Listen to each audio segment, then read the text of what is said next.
What do you do when your coach asks you to teach jiu-jitsu?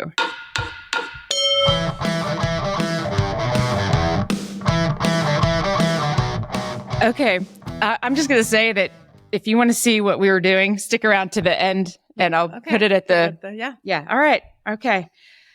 Welcome to Beauty and the Gi, the podcast about jiu-jitsu and so much more. I'm Jen Eads, a very tired blue belt because I just finished rolling at class. Oh, and I'm full of curiosity and questions about jiu-jitsu and so much more. And I'm AJ Clearman, a Brazilian Jiu-Jitsu black belt, freezing because the air is blasting and I can't train, and obsessed with jiu-jitsu.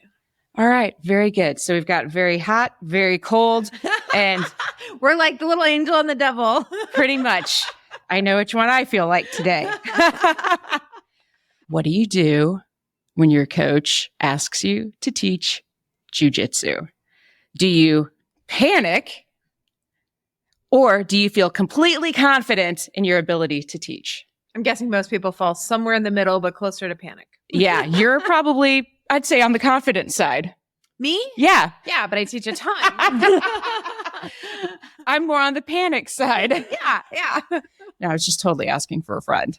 Oh, yes, of course. Yeah. So in this episode, we're talking about teaching jiu-jitsu, giving you some essential tips if you are new to jiu-jitsu instruction. Teaching. Yeah, to teaching. Yeah.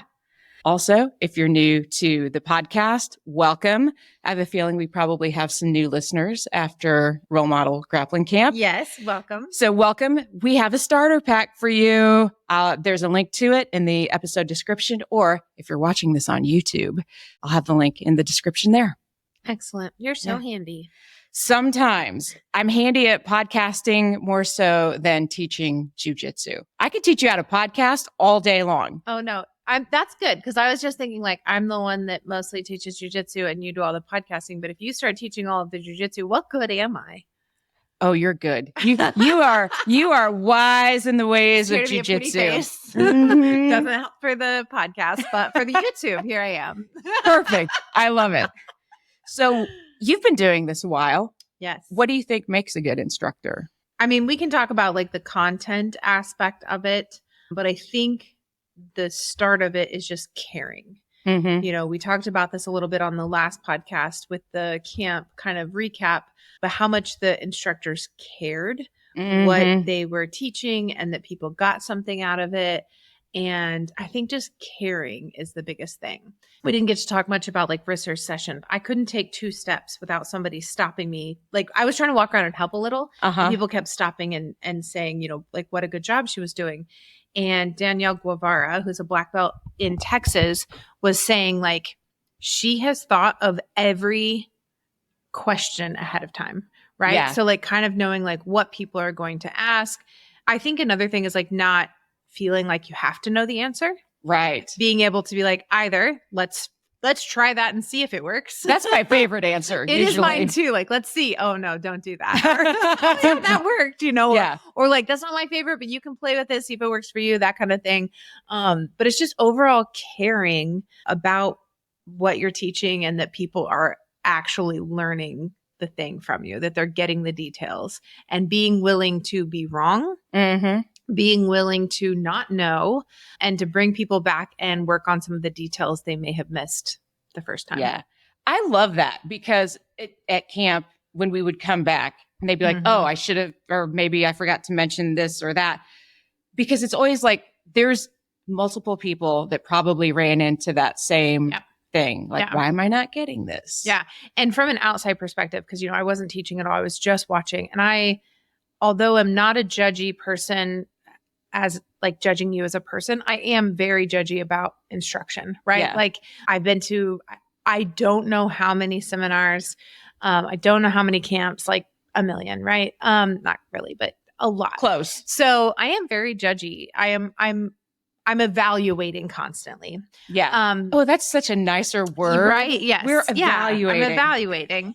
And a lot of times it's not that the instructor didn't say that thing. They probably did. But then they realize that a lot of people are having the same issue. So like they bring them back. And I love when they take ownership for it. Like, oh, I must not have said, like, I'm sorry I didn't say this, or I'm sorry I didn't emphasize this. I heard them say it, but like most people might not have, or they glazed over it or whatever. So I like that too. It's just caring and ownership. I think there's a lot to standing up. I mean, there's the nerves, because there's the regular public speaking aspect of it, which is its own scary piece. But then I think when you pair that public speaking piece of it with the jiu-jitsu piece of it, especially if you're not confident in your jiu-jitsu or your public speaking, then that is like a recipe for complete panic. Yeah. And I'm not trying to scare people. When I when I introduced Sarah Friday night, I was saying most people will never get to teach on a stage this big. True. Like most classes are going to have a handful of people to, maybe 40 people or something. Yeah. But like to be able to teach to 220, 250 women is something most people will never get to do. And you have to be able to kind of command the stage then too. Yes, definitely. Yeah. So it is, public speaking is a big part of it. Energy is a big part of it. Huge. Right? Like if you see somebody teach that's just very monotone and, like that's, you lose interest really fast. Even if what you're teaching has value, if you can't keep my attention for it, it doesn't matter. If you're not excited about it, I'm not going to be excited about it. Yes. I need that. Well, and I think the part of that's the caring too. That comes through, I think, in your energy level. Yeah. And I would think, was Risser just exhausted putting out energetically after that? Yeah, I'm sure she probably was. At first you're kind of on a high from it, right?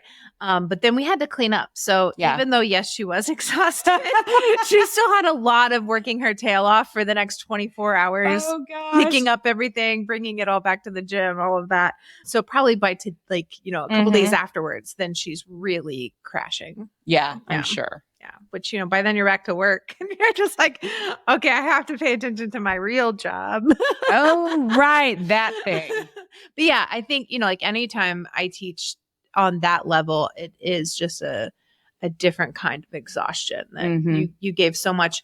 When I taught at Alchemized Camp, my Whoop it's like my little thing that like measures my heartbeat, had its highest strain it's ever had. Because that was really?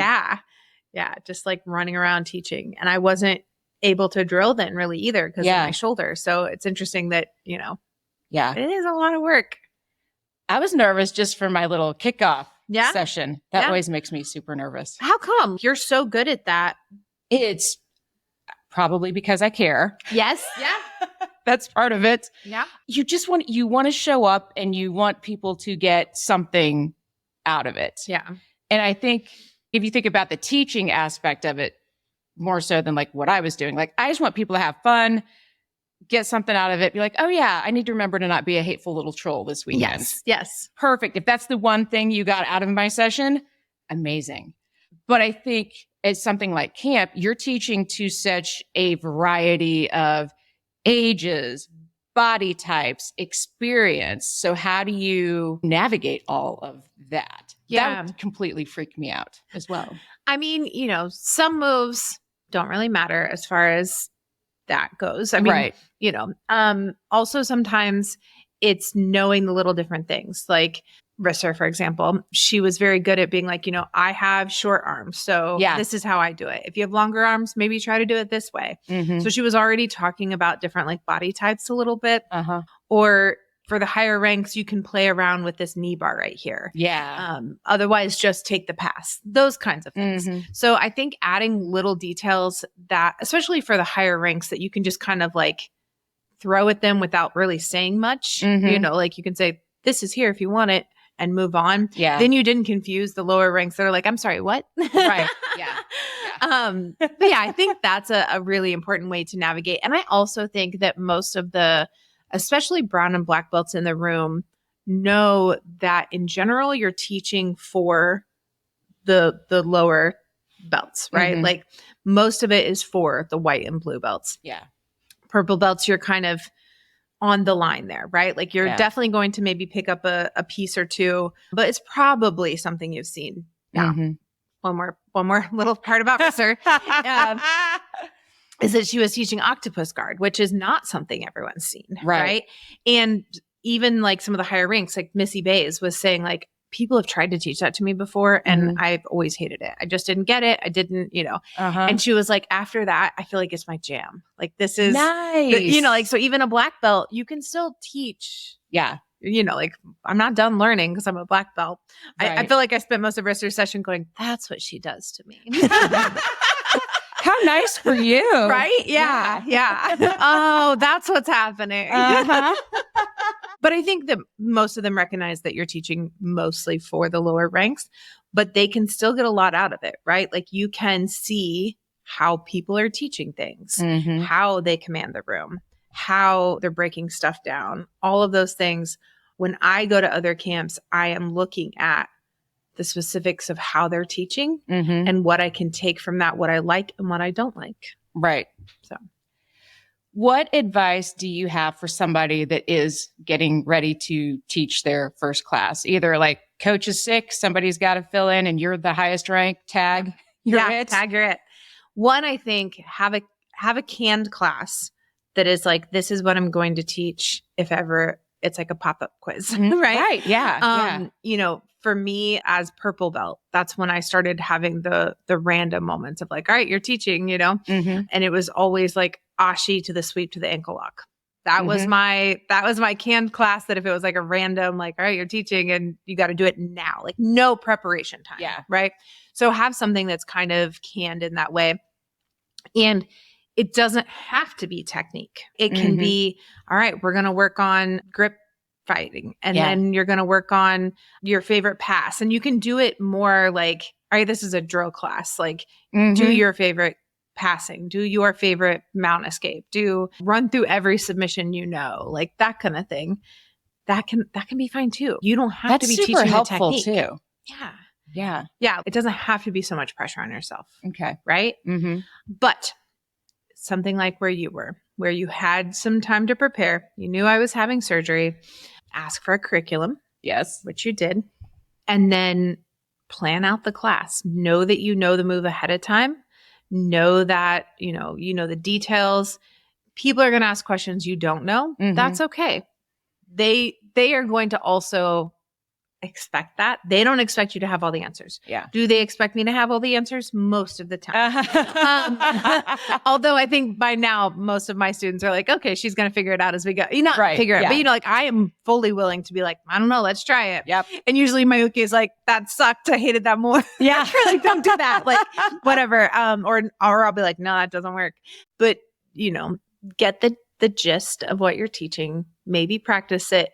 A lot of times I'll tell people like while everyone's warming up, grab one of the people and go, let me do this on you real fast. That helps for a couple things. One, it helps you have the move fresh in your brain. And then it helps your uke know how they're supposed to react. Yes. Right? Yeah. And then while everyone's drilling the first move, grab that person, do it once, the second move on them once. So that same thing, right? You have it fresh in your brain. You know where you're going next. Those are some things I think can help. I like those. Plan it. I have done so much. I write it out in my notebook, like from 6 to 6:05 or whatever. Like we're doing warm-ups. And then what are we going to drill and all of that kind of stuff. Because as long as I can look at it and have a plan, even if we veer off of it a little bit, I at least know it's like a game. Oh my gosh. It's like back to when we were at Rachel's camp, and it depends is not. Yeah. That's not your plan. That's not your plan. That is not your plan. If this is what I'm going to do. Something happens, like we can alter it, but this is what I'm going to do. Yeah. And not that I am the end all be all for how a class should be run, but I have been teaching a very long time. I've been running consistent weekly classes for 11 years now, teaching more than that, but at least that. And so I think kind of watch what your instructor's doing and try to emulate that a little bit. Now, can you make changes for things that you think would be different or better? Sure. But probably there's a reason I do things. Right. Okay. If it's an hour-long class, you can notice 5 minutes, I'm doing warm-ups. Maybe 10 if we're doing like the grip fighting or something like that, right? Certain amount of time for technique. by 40 after the hour, we're starting rounds. Yeah. So paying attention to the time is really important. Watch the clock. Yeah. That's important too. Yeah. What do you do if you're teaching and there's a higher rank in you teach. You teach. I mean, if they want to teach or something like that, if that's, then fine. But it is important to me that we all respect each other, right? It would be absurd for me to think just because you're a lower rank, you can't teach me something. Okay. So I might get a detail that's different than the way I do it, or I like the way you word something. I took a lot this weekend a couple weekends ago at camp where somebody would say something and I'd be like, oh, I really like how she described that. And I'd write it down, right? Yeah. Like I like that wording of it. But yeah, I think unless they're like, oh, well, I'm the higher rank and I get to teach, or like, can I teach? I really wanted to teach this. Yeah. Like if there's a conversation and they want to teach, that's fine. But in general, you teach. Like I said, I've been teaching since really right after I got my blue belt. And definitely as a purple belt, I would have black belts in my class. And you just do it. All right. There you have it, friends, if you're feeling nervous about that. Yeah. Going back to something you said about hearing somebody say something differently, one of the things that I loved that Risser did is at one point we were drilling, but she's like, we're going to play a game. And I was like, well, playing a game sounds so much more fun than drilling. Yeah. That was brilliant. I love games. I love games. And I was just immediately, because by Sunday morning, everybody's tired. Yep. We've drilled a lot. But when there's a game to be played. Yes. Yeah. That's different. Exactly. And she did it only like a couple moves in. Yeah. So it just really like amped up the energy a little bit. I think it did. It helped me immensely. That's awesome. Yes. What if you don't feel confident in your own jiu-jitsu? So how could you possibly step on the mat and teach it? I think that you cannot feel confident in your overall jiu-jitsu because I think most people don't. Confidence. Fair. I mean, honestly, confidence is the thing that we all probably struggle with the most. When we did Rachel's Master Worlds camp a few months back, like that was one of the main things. She was like, every single paper I read talked about how they weren't confident. I was surprised because I really kind of just thought it was me. Right? Yeah. We all feel alone in that. Yeah. But everybody struggles with their confidence 100%. So not everybody, but pretty much everybody. And the ones that you don't think do still do. Right. Yeah. You don't have to be confident in your jiu-jitsu. You just have to know that you have something that you can add to their game. You have to know that your coach obviously feels confident enough in you to ask you to cover. Yeah. Or to teach or whatever that looks like. So it doesn't have to be your own confidence. It can be someone else's. I say that a lot when my students are competing. Stop listening to the voice in your head and start listening to my voice in your head. That's a much nicer voice. Right? So it's kind of the same thing. Just take some time to like recognize that there's no way I'd have you out there teaching if I didn't think you could do it. Okay. Well, that's good to know. Yeah. I don't expect you to have full confidence in your jiu-jitsu. Just show some. How do you think teaching makes you better? Oh my gosh. Well, I think you can answer this best. I mean, really, like, how has teaching made you better in the last month? Well, just yesterday. Until yesterday, I have been completely like, oh God, what am I going to teach? And not total panicky, but very nervous about who's going to be there. What am I going to show? Blah, blah. Are they going to get anything out of this? Yeah. I mean, it's already hard enough that it's 6 a.m. Right? I feel like if somebody's showing up at 6 a.m., they need to walk away with something. Or they're too asleep to even know. Well, there is that. Okay, that also helps. But yesterday was the first time I finally felt like I walked in with like, oh, this is what I'm showing. I'm going to do what Sarah taught us Friday night. And that is the plan. That is what we're doing. I made notes, very detailed notes, and we did it. So would you say preparation is key? I would say preparation is key. I was also wondering if maybe I had some of that leftover Tina Turner confidence. Oh my God. That came in with me. Yes. Because I just walked in like, we are doing this. And I feel good about what we're doing. If you don't know what we're talking about, definitely check out. You posted the whole video on your... I know it's on at Brassy Broad Jen on Instagram. Excellent. Yeah. It's there. There was a lip sync battle. Things happened. She won. She raised more money than all of the other entries combined. Oh, that's good. That's really good. You're fantastic. I was like, thank God she went last. Okay. Brisser was like, she should have gone earlier. Everybody like got so amped up afterwards. And I was like, but would you want to follow that act? No, absolutely not. Nobody wants to follow that. That was fabulous. But yeah, so preparation is obviously going to make you better. We talk about like taking notes. And just the act of writing it down helps you remember. So if you're going to write down what you're teaching, then that's another step in remembering, right? I also say that I feel like I know, like I'm good at details for jiu-jitsu because I talked it out the whole time that I was learning it. Right. So, you know, I when first learning something, I'm writing it down. When I'm first drilling it, I'm like, okay, she puts her leg here. I what's that word called? I narrate it. Oh, gracious. Okay. I narrate the whole time, whether that's in my head or out loud. Right. Yeah. And then I'm just repeating it over and over. That's what you're doing teaching, right? Yeah. You are repeating the move over and over. Yes. One of the number one things that I haven't mentioned that I think is really, really important is do the move at least 3 times. Like teach it at least 3 times. Okay. I'll come in sometimes for a night class and they'll show it once and they'll be like, all right, ready? And I'm like, no one's ready. No one. Like we've fully forgotten everything that's happened. So, you know, like at least 3 times. The first time you're trying to like, maybe you're trying to watch. And the second time, maybe you're trying to write it down. The third time you're getting the details you missed the first couple times. Like you need to hear it over and over again. Don't assume once or twice is enough. Well, because I feel like sometimes I'm watching hands, sometimes I'm watching feet, sometimes I'm watching like just an overall, whatever.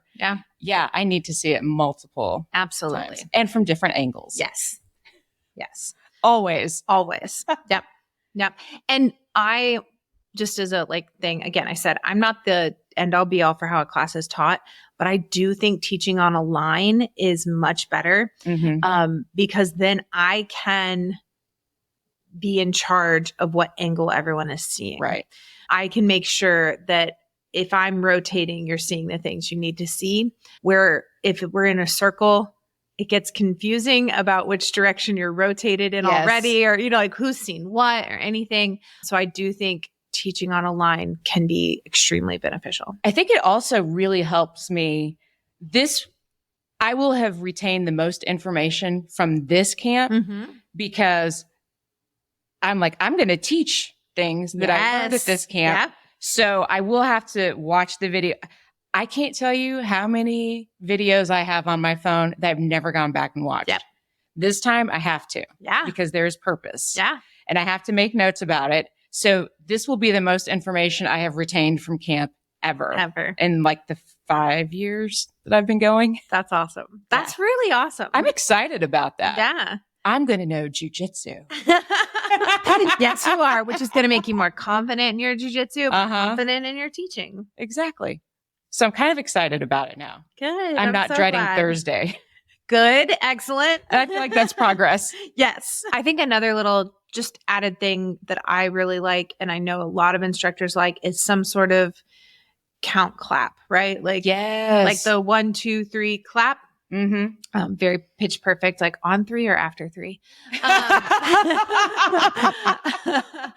But I think that makes people's brains switch from learning to doing. Yes. And sometimes, you know, if I stop the class in the middle, I'm like, just look up here real fast, do this. And then they all just stare at me like, okay, now how do we proceed? And I'm like, oh, right. Okay. 1, 2, 3. And then they're like, okay, now we can start doing the move. Because it's so ingrained in us.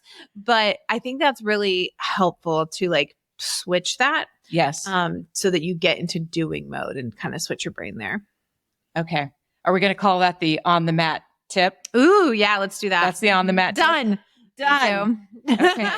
All right. And the off the mat tip is preparation is key. Preparation is key. Yeah. Look at us. On and off the mat tips. They're back, friends. They're back. You can thank Megan for that. Back again. Oh, also, I have to say somebody else's name, like first and last name, just so that they hear it. Amy Dillon. She needed to be called out by name, huh? Yeah. Yeah. I had so many fun conversations at camp hanging out. I love that. So yeah, there will just be random little things that pop up throughout the podcast. But yeah, on and off the mat tips are back. Nice. Join us for camp next year. So the dates are July 11th through the 13th. So it's basically the same weekend that it was this past camp. But join us. I was watching a TikTok video of this woman that like they literally just got off the cruise and she was booking her next cruise. And her husband was making fun of her. And she's like, the anticipation is part of the fun, right? True. Like you love knowing that this is coming up and planning for it and getting excited about it. So like register now. Yeah. Get registered, start getting excited. I know it's a year away, but I also know that year will fly by and you'll be so excited to get to just plan and be hopeful. And do you already have the theme? I have like 5 working themes. So give me some time to decide what exactly I want to do. A month before camp, Risser and I started a Camp 2025 note in our phones. And so it is like scroll long. I'm sure. And we have like 5 different theme options in that. So fantastic. Yeah. All right, friends. Come hang out with us. If you can't come hang out with us in person, you can hang out with us on Instagram at Beauty and the Gi Podcast. I'm also hanging out there at Brassy Broad Jen. And I'm AJ Klingerman everywhere you go, maybe even on TikTok, or maybe I'm roll_model. You'll find me. You're everywhere. I'm everywhere. And if you have ideas for episodes or questions, send us a DM. We absolutely love hearing from you. Definitely. All right, friends. Thanks for tuning in, and we will see you on the mat. Beauty and the Gi is a production of the Brassy Broadcasting Company. And brought to you by Role Model Grappling. Yay! Dun, dun, dun, dun, dun, da, da, da, da, da. Somebody said that they heard the clock go off. Yeah.